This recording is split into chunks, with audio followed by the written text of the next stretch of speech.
Assalamualaikum warahmatullahi wabarakatuh. Perkenalkan, nama saya Suci Elvira Madani, NIM A1B021054.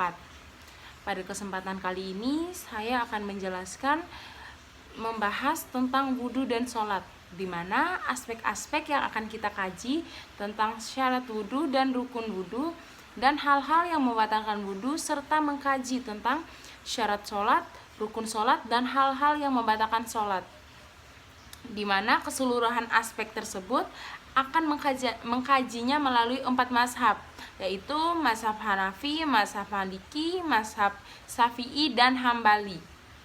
Yang pertama akan kita bahas yaitu terkait tentang syarat wudhu. Syarat wudhu dibagi menjadi 2, yaitu syarat wajib dan syarat sah wudhu. Yang pertama kita akan membahas syarat wajib wudhu menurut 4 mazhab. 1. Berakal. Hal ini disetujui oleh keempat mazhab. Kedua, balik. Hal ini juga disetujui oleh 4 mazhab. Ketiga, Islam. Hal ini disetujui oleh mazhab Hanafi, tetapi tidak disetujui oleh 3 mazhab lainnya karena dikategorikan sebagai syarat sah wudhu. Keempat, mampu menggunakan air yang suci dan mencukupi. Menurut mazhab Hanafi dan Maliki, orang yang mempunyai air tetapi tidak mencukupi bagi semua anggota, meskipun hanya untuk sekali penggunaan, maka ia tidak diwajibkan.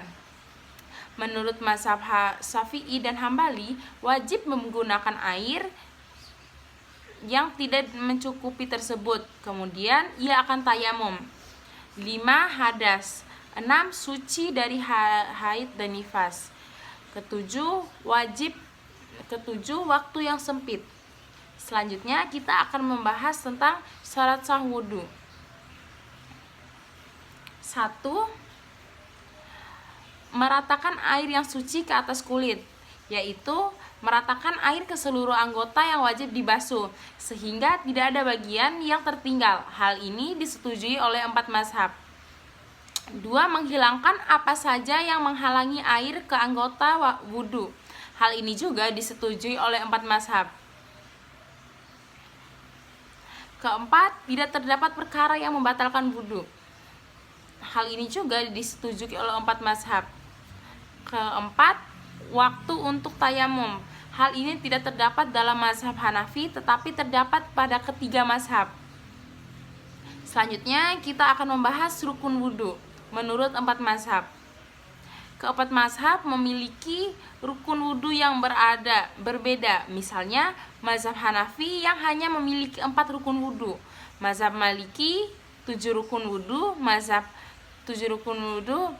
Syafi'i 6 rukun wudhu, dan yang terakhir yaitu mazhab Hambali, yaitu 7 rukun wudhu. 1. Mazhab Hanafi ada 4 rukun, yaitu membasuh wajah, membasuh tangan, mengusap kepala, membasuh kaki. Kedua, mazhab Maliki, yaitu ada 7 rukun wudhu, yaitu niat, membasuh wajah, membasuh tangan, mengusap kepala, membasuh kaki, muwalat, ad-dalq. Ketiga, mazhab Syafi'i ada 6 rukun wudhu, yaitu niat. Pertama niat, kedua membasuh wajah, ketiga membasuh tangan, keempat membasuh kepala, kelima membasuh kaki, keenam tertib. Keempat, mazhab Hambali, yaitu ada 7 rukun wudhu. 1. Niat, kedua membasuh wajah, ketiga membasuh tangan, keempat membasuh kepala, kelima membasuh kaki, keenam tertib, ketujuh muwalat. Selanjutnya, hal yang dapat membatalkan wudhu. 1. Keluar sesuatu lewat 2 lubang kubul atau dubur. Hal ini disetujui oleh 4 mazhab. Kedua, yang bukan dalam posisi tamakum hal, ini disetujui oleh 4 mazhab. Ketiga, hilang akal karena mabuk, gila, pingsan, dan tidur. Hal ini juga disetujui oleh 4 mazhab. Kelima, menyentuh kulit lawan jenis yang bukan mahram. Hal ini tidak disetujui oleh 4 mazhab Hanafi, tetapi disetujui oleh ketiga mazhab. Keenam, keluarnya sesuatu dari badan. Hal ini disetujui oleh mazhab Hanafi, tetapi tidak disetujui oleh 3 mazhab. Selanjutnya, kita akan membahas sholat yang meliputi syarat, rukun, dan yang membatalkan sholat melalui 4 mazhab, yaitu mazhab Hanafi, Maliki, Syafi'i, dan Hambali. Pertama, kita akan membahas 4 syarat sholat. Adapun beberapa syarat-syarat sholat yang disetujui oleh 4 mazhab. 1. Sucinya tempat sholat. Kedua, menutup aurat dari pandangan. Ketiga, sucinya pakaian. Keempat, suci dari hadas. Kelima, suci badan dari najis. Keenam, mengetahui masuknya waktu sholat. Ketujuh, menghadap kiblat. Kedua, tentang beberapa rukun sholat menurut 4 mazhab. 1. Mazhab Hanafi. Ada 6, yaitu takbiratul ihram, berdiri, membaca Al-Fatihah, ruku, sujud. Keenam, duduk tasyahud akhir. Yang kedua, mazhab Maliki dan Syafi'i. Ada 13 niat. Ada 13, yaitu niat takbiratul ihram, berdiri, membaca Al-Fatihah, ruku, itidal atau bangun dari ruku, sujud duduk antara 2 sujud, duduk tasyahud akhir, membaca tasyahud akhir, membaca sholawat Nabi, salam, dan tertib. Ketiga, mazhab Hambali. Ada 13, yaitu takbiratul ihram, berdiri, membaca Al-Fatihah, ruku, itidal bangun dari ruku, sujud, duduk di antara 2 sujud, duduk tasyahud akhir, membaca tasyahud akhir, membaca sholawat Nabi, salam, tertib, dan ninah.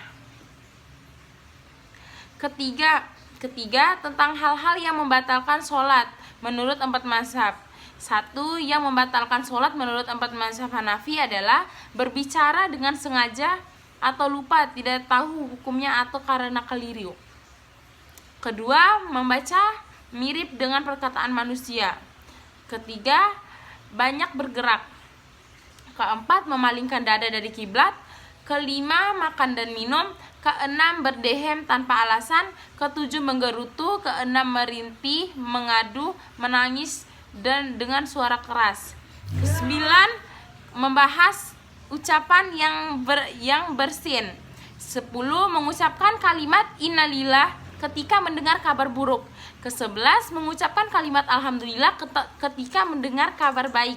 Ke-12, mengucapkan kalimat subhanallah atau la ilaha illallah ketika heran.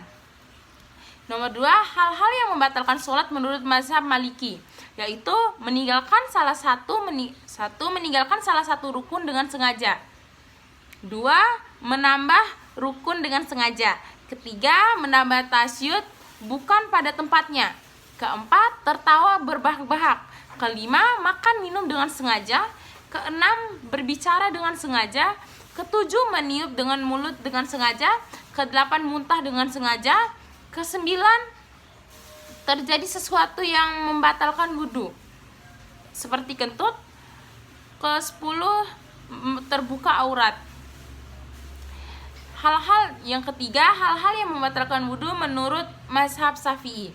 Yang pertama, karena hadas yang mewajibkan wudhu atau mandi. Kedua, berbicara secara sengaja. Ketiga, menangis. Keempat, banyak bergerak. Kelima, ragu-ragu dalam niat. Keenam, mengulang takbiratul ihram.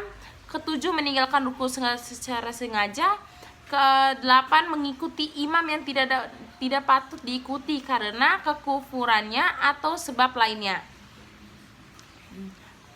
Yang keempat, yang membatalkan sholat menurut mazhab Hambali, yaitu 1. Banyak bergerak. 2. Kena najis yang tidak dimaafkan. Ketiga, membelakangi kiblat. Keempat, terjadi sesuatu yang membatalkan wudhu, seperti kentut tadi. Kelima, sengaja membuka aurat. Keenam, menambah rukun dengan sengaja. Ketujuh, ragu-ragu dalam takbiratul ihram. Kedelapan, tertawa berbahak-bahak. Kesembilan, berbicara baik secara sengaja maupun tidak.